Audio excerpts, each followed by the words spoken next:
As I said, 70% of the time, people live in stress, and living in stress is living in survival. We've all been in that place where we're depressed and we're down.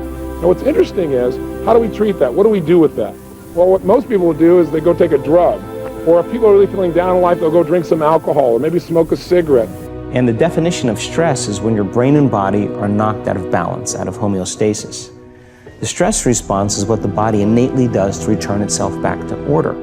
But the truth is, if you look at your life and you were to write down all the emotions you experience in the week, both good and bad, each of those emotions has tied to it a certain way of using your body. And if you keep using your body that way over and over again, you'll keep feeling that way. There's one thing that if you did every single day, no joke, it would make an extraordinary difference in whatever mental health issue you're struggling with, and that is exercise. And the reason you've got to exercise every day is because what we know about human beings is that when you physically move, your physiology changes, and that changes your brain. You've got to detach. You've got to detach from the problems or the stress that you're experiencing so that you can get that perspective of them. Now, there's a couple different types of stress. Now, if it's something that you can control that's causing you stress, well, why aren't you getting control of it? Generally, it's a lack of discipline. So you gotta have the discipline to grab control and make it happen. And when I say you need discipline for that, what that means is these stresses that you're avoiding, they're not gonna go away if you avoid them. So take the discipline to face the stressful situation. Get ahead of it. Don't be afraid of it. Now, there's also stress that's caused by things that you cannot control. And if you remember talking earlier about artillery and how horrible that was, and what made it so horrible was that there's no control over it. So if you can't control something and you can't get control of it, you have to at least embrace what you can. And I'm not saying you're going to embrace artillery shelling, but I'll tell you what, there's only so much you can do, and you cannot completely eliminate it. But you can't control it, so why are you going to worry about it? Why are you going to stress about it? Getting your heart rate up, getting outside, breathing, feeling connected, getting out of your house, which may make you feel depressed and trapped. Doing that every day, that physical push. You don't have to run. You don't have to go to an aerobics class. Get outside with your dog in the woods. Walk with a good friend for 2 or 3 miles. Doing that every single day not only moves your body, which changes your mind, it gets you out of your physical environment, which is one of the things that people with depression tend to have a hard time doing. And it also creates a bit of momentum and a bit of a routine in your life. You take on just that single thing. Get outside and exercise every single day as if your life depends upon it, because you know what? It does. Your brain needs it, your body needs it, your mental health needs it. Meditation was fantastic. Meditation is the biggest gift that I can give anyone. And I would say more than anything, it is whatever reason for success I've had. Because it allows one, back to the 2 U's, I'll clarify. What I mean is that in your mind, we think, what do you want? And the reality is, when you look at the neuroscience and psychology, that there are different parts of your brain that want different things. And so, in the simplest sense, there is the logical part of your brain that you're conscious of, it's called the conscious, and you think you're being logical and you want to make those decisions.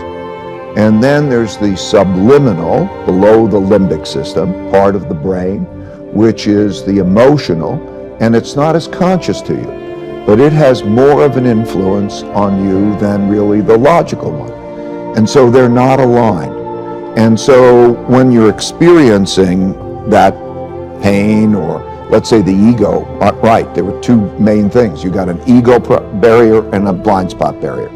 If you can get past your ego barrier and you get past your blind spot barrier, you can accomplish anything, because you also know that you don't have to do everything, you have to figure it out yourself. You can take in from other people the different ways to approach things in the best possible way. And so the realization that we all are really struggling with ourselves, and to think which is in control. Meditation helps to deal with the alignment of those 2 things. because both are valuable. In other words, intuition, imagination, the things we really love come from our subliminal us's, right? Our needs, whatever they may be. They come from here, that subliminal. They may be valuable. They may be damaging. You don't know the difference. And so when they come up and you're looking at those with your logical mind and you can align those things, you're probably in good shape. If you can do that alignment between the subliminal and the logical, and you can do that with other people so that you can triangulate with other people and say, does that make sense? And get alignment. That alignment is the path to the future, because you only have to know what the best things to do are. You don't have to have them all come up from your head. And for God's sakes, don't be overly opinionated, because just because you have that opinion, it doesn't mean it's true.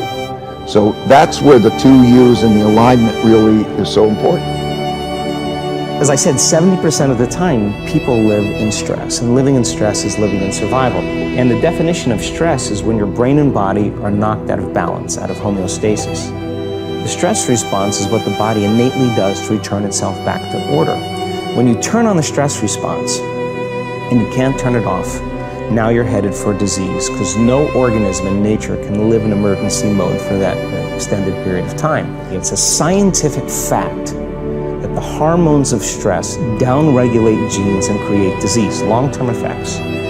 Human beings, because of the size of the neocortex, we can turn on the stress response just by thought alone. If we think about our problems and turn on those chemicals. That means then our thoughts could make us sick.